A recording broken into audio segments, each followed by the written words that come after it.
Okay, hi guys, welcome to CS 445 Computational Photography. I'm Ashwin Ramesh, and today I'll be doing a brief prerequisite review of some of the linear algebra concepts you might need to use in this course. Note that this is just this should just serve as a guide for what you should review before you embark on the projects, rather than a comprehensive review. Okay, with that, let's get started. So the goals of this session are as follows. We're going to talk about systems of linear equations and how to represent them as matrices, go over some basic notations, properties, setting up systems, and concepts like SVD. And we're also going to do a demo on Jupyter Notebook of some of the library functions on NumPy that allow you to do these things. Okay, so here's some references that you should consult. The YouTube channel 3 Blue 1 Brown in particular is one that I like a lot. It will really help you get an intuition for linear algebra concepts. Really great visualizations. I encourage you to check that out. The first one, the Stanford PDF, is a good reference PDF for sure. Okay, let's move on. Okay, so this is a system of linear equations. So this particular system has two equations and two variables. So we know it's linear because the highest power of any variable in the equations is 1. And we know that these... So what else do we know? We also know that these equations are linearly independent. Why do we know this? You can pause and take a look at it if you would like. But the reason we know is because the equations are not linear transformations of each other. So let's look at how to represent this in matrix form. This system is in the form AX equals B, where A is the matrix of coefficients of the variables and B is a vector of the right-hand side constants. Something to note in this is that you can interchange the equations above, and that doesn't really affect the solution values of x1 and x2. So consequently, you can interchange the rows in A and B, and that won't affect the solution to the system.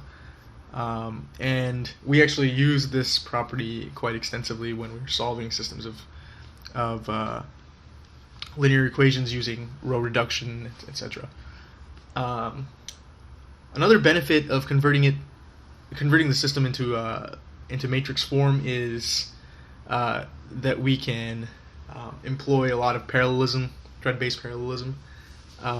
Matrices are easy to represent in computers. Yeah. Okay, so let's look at some basic notations. So the ith element of a vector x, and usually the vectors we deal with in this course are column vectors, is denoted by xi. So the ith element is denoted by xi. A matrix A with m rows and m columns is said to be in R m cross n. And each element is denoted by lowercase a, subscripted with the row index, then the column index. Okay, let's look at some properties of vectors. A norm of a vector, as you know, a vector is a quantity with direction and magnitude, and a norm is some measure of the magnitude of a vector. And a particular norm that's important to remember is the L2 or Euclidean norm, and it's denoted like that. And it's basically equal to the square root of the sum of the squares of each element in the vector. Okay, so some vector-vector relationships. Given two vectors x and y of the same length, The quantity x transpose y is called the inner product or dot product of the vector, and it's computed as shown. So you basically take corresponding elements, multiply them, and then sum together all the products in each vector. The dot product is a very important operation, in machine learning and image processing, etc. But more generally as well. There's also something called the outer product, and this operation doesn't really require the input vectors to be of the same length. So given an m length vector and an n length vector, the result xy transpose is going to be m cross n. And the entries of this matrix, each row is going to be the corresponding value in the first vector multiplied by the second vector. And each column is consequently the first whole vector multiplied by the corresponding column in the second vector. So you can observe that relationship. Okay, so now let's talk about some operations on matrices. So the main one is matrix multiplication. So the product of two matrices, A with m rows and n columns, and B with n rows and p columns, is the matrix C. So the most important thing to note is the number of columns in the left matrix has to be equal to the number of rows in the right matrix. So matrix multiplication really depends on the order in which you multiply the matrices A and B. We'll discuss about that in a second. And each element of C is calculated as shown below. Cij equals the sum from k equals 1 to n of aik b kj. And the way I like to visualize it is that each row of the left matrix A gets dotted with each column of the right matrix right matrix B, to produce one element of the matrix C. That's the best way to look at it for me. So let's look at some properties of matrix multiplication. It is associative, which means that if you have three matrices multiplied together, you can do any combination first between A, B, and B, C there. Matrix multiplication is also distributive, but it is in general not commutative. As I mentioned earlier, it can be, and I mean usually is the case, that AB is not the same as BA, and sometimes BA is not even legal. It's not even defined.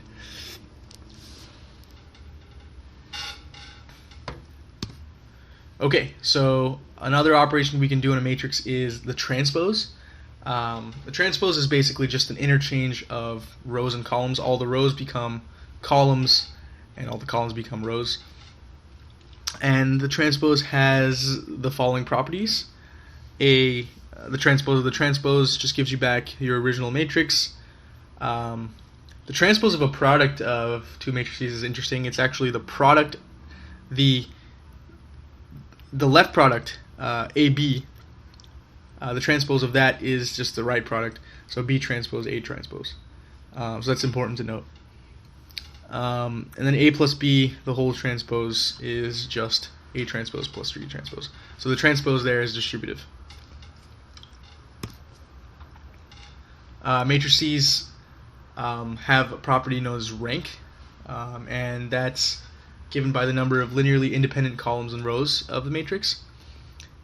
And if the rank of a matrix is equal to the minimum of its number of rows and number of columns, then it's said to have full rank. So the rank of a matrix can be at most the minimum number of rows or columns. And the way you can think about that is, so what's the most linearly independent rows you can have in a matrix, in an m by n matrix? And what's the most linearly independent columns you can have in an n by n matrix. Yeah, so I encourage you to think about that. So now the inverse of a matrix. The inverse is only defined for square matrices. That's important to note. And it's denoted by A inverse, as shown there. And it's the unique matrix such that A inverse A is equal to A inverse, and they're both equal to the identity matrix of size n. So that's important.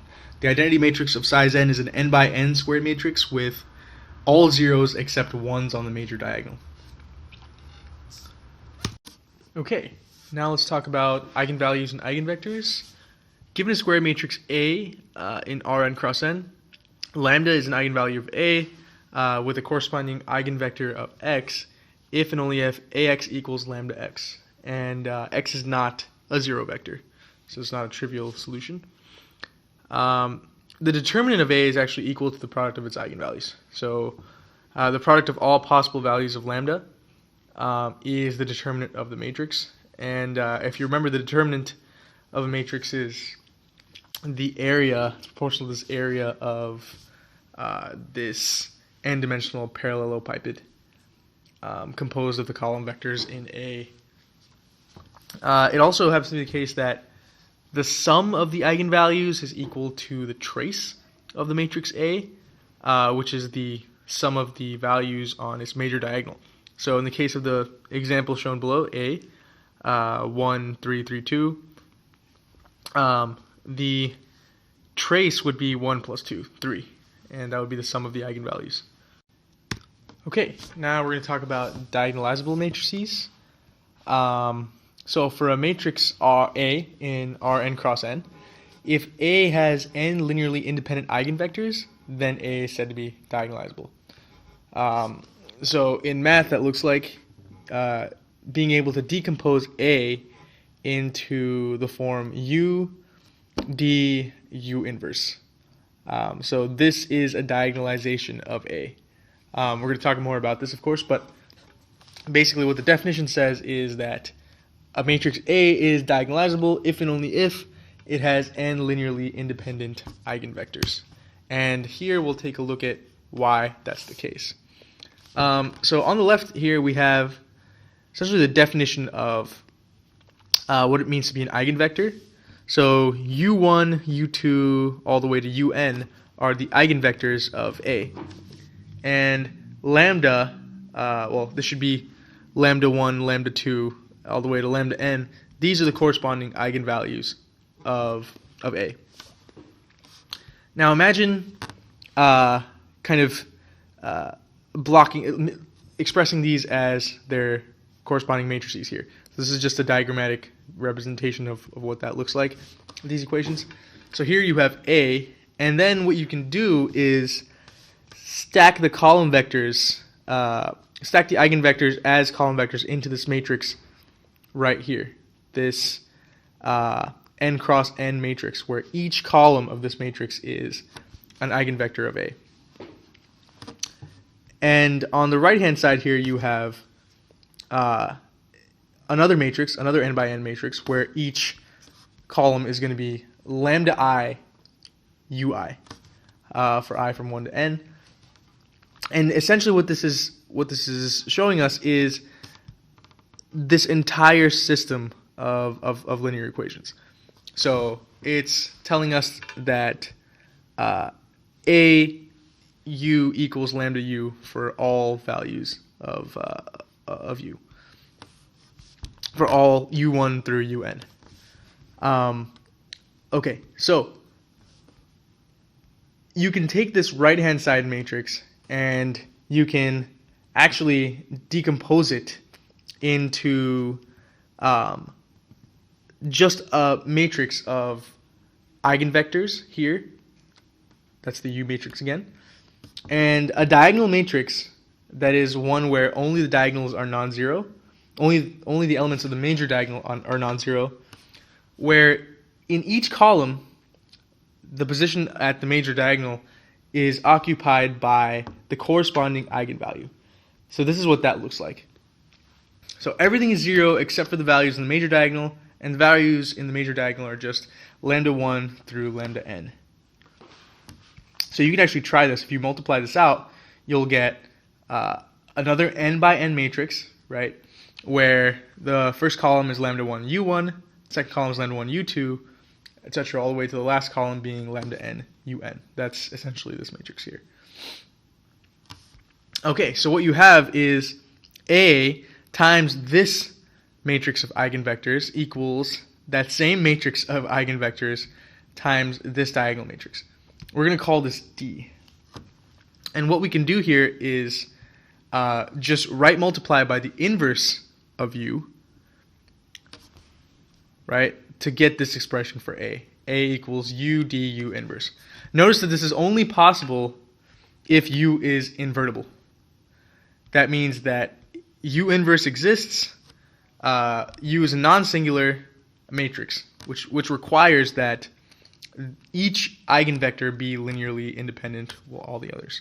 That requires that A has n linearly independent eigenvectors. So that's how we get that A can be decomposed into a matrix of eigenvectors times this diagonal matrix of eigenvalues times the inverse of the matrix of eigenvectors if and only if it has n linearly independent eigenvectors. Okay, lastly, we're going to talk about singular value decomposition. And SVD, or singular value decomposition, is a way to factorize a matrix into 3 matrices.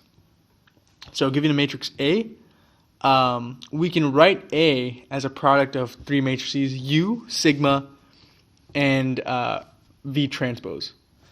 Here, U and V are orthogonal matrices, and sigma is a diagonal matrix. So remember that orthogonal matrices are 2 matrices that have completely orthogonal column vectors, which means that the dot product of any one of those column vectors is 0. It's also true that for orthogonal matrices, their transpose is also their inverse. You can do a quick example of this to figure out why that's the case. So let's look at how to calculate singular value decompositions. So what exactly are these U and V matrices? So let's assume that you can decompose A into something like U sigma V transpose. So A transpose would be V sigma U transpose. And the matrix A transpose A would be this. And we know that because U is orthogonal, its transpose is also its inverse. So these two actually become the identity matrix. So you end up with A transpose A is V sigma V transpose. And we know that sigma is a diagonal matrix. So its transpose is itself. And we know that therefore sigma transpose sigma is just going to be its transpose, sigma transpose sigma is going to be just a diagonal matrix of the diagonal values squared. So we let D equal sigma transpose sigma, and there we have A transpose A equals V dV transpose, which basically looks like a diagonalization of A transpose A. So what are V and V transpose? They're just the eigenvectors of A transpose A. Similarly, if you compute A transpose, that's going to give you U sigma V transpose V sigma U transpose. And V is also an orthogonal matrix. So with similar arguments, you can show that U is actually the matrix of eigenvectors of A transpose. So here that is. We're doing SVD on a matrix M, which is in M cross N. And we have that U's columns are the eigenvectors of M transpose, right? The diagonals of S, which was sigma in our previous notation, are the square root of the eigenvalues of N transpose M. So the reason this is because we saw that sigma transpose sigma is the D matrix in the previous example here, right? And these are called the eigenvalues of M transpose M. So the diagonals of S are just the square root of those values. So to compute these diagonal values, you would just compute the eigenvalues of M transpose M and take the square root. These sigma 1, sigma 2 are called the singular values of M. The columns of V are the eigenvectors of M transpose M. So note that in the decomposition you actually have V transpose, so the rows of V transpose are the eigenvectors of M transpose M. Good, so that was singular value decomposition. Now what we're going to do is look at a quick demo of all the linear algebra concepts we've learned and how to use them in NumPy. Okay, so here we are on Jupyter Notebook, and we're just going to go over what we can use to implement these linear algebra concepts we looked at in Python. So the way we generally want to define vectors is as NumPy arrays. And so here we go. Here we have three vectors, x, y, and z. There's NumPy arrays. We can use np.zeros to define zero vectors. We can just give it a 4 here, and it's going to give us a zero vector of size 4. And some properties of vectors, some operations with vectors, like we discussed, the dot product or the inner product is just a function called numpy dot, np.dot. So I would consult the documentation for np.dot because it's a really versatile function, and it takes care of very specific use cases, of a wide range, of use cases. I would look at this. So if both A and B are 1D arrays, it's just the inner product. It can also do matrix multiplication when both the inputs are 2D arrays, and there's some other use cases as well. So, yeah. So let's take a look at, yeah. There we go. So that's how we use np.dot for two vectors. Next is the outer product, and as we know, the outer product takes two vectors x and y, and they can be of different lengths, and it returns a matrix so if x is of length m and y is of length n, it returns an m by n matrix. So I urge you to investigate that as well. Let's look at an example here. Let x equals p.array of size. Actually, let's do p.ones size 5, and then we'll do y b np.ones. No, we'll do an a range size 6, and then we'll do p.outer x y. Okay. You can pause the video here and kind of think about what this might give us. Here we go. Yep, expected. It's a 5 by 6 matrix, and row is the corresponding element of x times all of y. And each column is the corresponding element of y times x. Okay, let's look at the Hadamard product, or element-wise multiplication. So between two similarly shaped arrays that can be broadcasted together, the star operation is the element-wise multiplication operation. So you can also achieve this with a function called np.multiply. So let's actually recalculate this because our x has changed. Okay, they couldn't be broadcast together. We'll redefine x here, and then run this again. Okay. Our XC is 1, 2, 3, 0. Now let's see what this gives us. Yep. So these two are the same. I would also look at the documentation for numpy.multiply. Here it tells us exactly what it is. Multiplies arguments element-wise. All right, moving on. NumPy has a module known as linalg that has multiple very useful abstractions for linear algebra. One specifically is the norm. And let's take a look at NumPy linalg norm.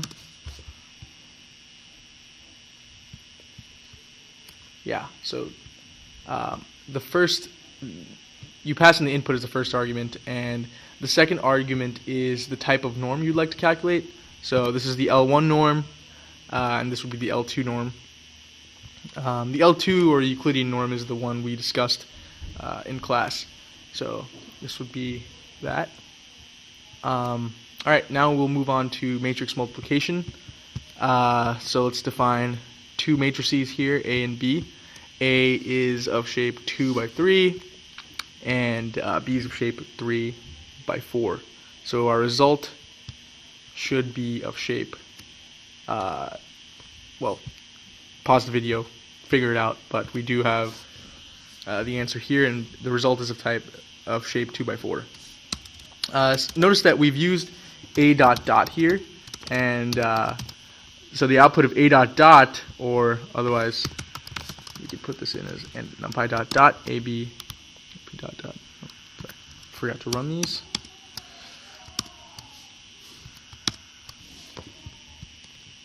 When they're 2D arrays as the input, it does matrix multiplication. You can also use the @ symbol for matrix multiplication, and that will give you the same thing. Yeah, this is a simple way to represent matrix multiplication, as long as the shapes are matched, and you know, there won't be any assumptions on the part of numpy.dot if you do it this way. So you'll be guaranteed that you're doing what you're trying to do. The transpose is a property of the matrix. You can just call .t, take a b.t, right, and we can do a at b.t. Yep. So it'll just interchange the rows and columns. Linalg allows you to calculate the matrix rank as well. So let's calculate the rank of A, the rank of A at B. Yeah. So this is an important set of things to note. Now we're going to get to the higher level functions in linalg, namely computing the inverse. So np.linalg.inv is going to be the inverse, and what this is computing the inverse of is B transpose. The SVD can be computed using np.linalg.svd. If you remember, the SVD of a matrix B decomposes it into a matrix of the eigenvectors of B transpose times a diagonal matrix of its singular values times a matrix of the eigenvectors of B transpose B. So that's what. Just make sure that you know what U, S, and VH are here. That's important to know. And I would look up the documentation for this to learn about its various arguments. Another thing we're going to need to do is solve linear systems using NumPy. So take this linear system, for example. We looked at this at the beginning of the linear algebra slides. We'll represent this as an array for -5, -2, 3 for the matrix of coefficients, and then -13, 9 for the constant vector, and then we'll just use x equals np.linalg.solve. And solve takes the matrix coefficients first and then the constant vectors. Okay, and the last thing to note is about broadcasting. Broadcasting is just a set of rules that you need to follow when you're doing operations on two arrays. So to do an operation between two NumPy arrays, they need to be compatible, broadcastable, and two dimensions. So when operating on two arrays, NumPy compares their shapes element-wise, starting from the end and working its way to the beginning. So two dimensions are compatible when they're equal or one of them is 1. So let's check out an example here. A is a 4-dimensional array of 1s of shape 3, 1, 2, 4. B is a 4-dimensional array of 1s of shape 1, 2, 2, 1. So let's just compare these arrays the way NumPy would, starting from the end, from the right, and going to the left, and try to figure out whether or not they're broadcastable. So are these two equal? 4 or 1? No, but one of them is 1. So these are compatible. Are these two equal? Yes. Here we have a 1, and here we have a 1. So A and B are broadcastable. So let's multiply A and B and check the shape. Okay, there we go. So what happened was NumPy broadcasted these arrays together, and the result had shape 3, 2, 2, 4. The result will usually take the shape of, so for each dimension it will take the non-unit shape. So for the first, from the right, it took 4, 2, 2, 3. Okay, moving on. Here we created two arrays, and they're of different shapes. The first one is of shape 2 by 2. The second one is of shape 2 by 1. So what will the resulting shape be? We know from our procedure above that it'll be 2 by 2. And the way NumPy does the broadcasting is that it will duplicate this column vector along the dimension that needs to be matched for this array. So you'll actually end up with a 2 by 2 array of 3s, and that will get added to A. So that's very important to note, how exactly NumPy does the broadcasting and what it fills into the newly formed arrays when it broadcasts. Okay, well, thank you for watching this linear algebra tutorial. If you have any questions, as always, please feel free to ask on Piazza. Thank you.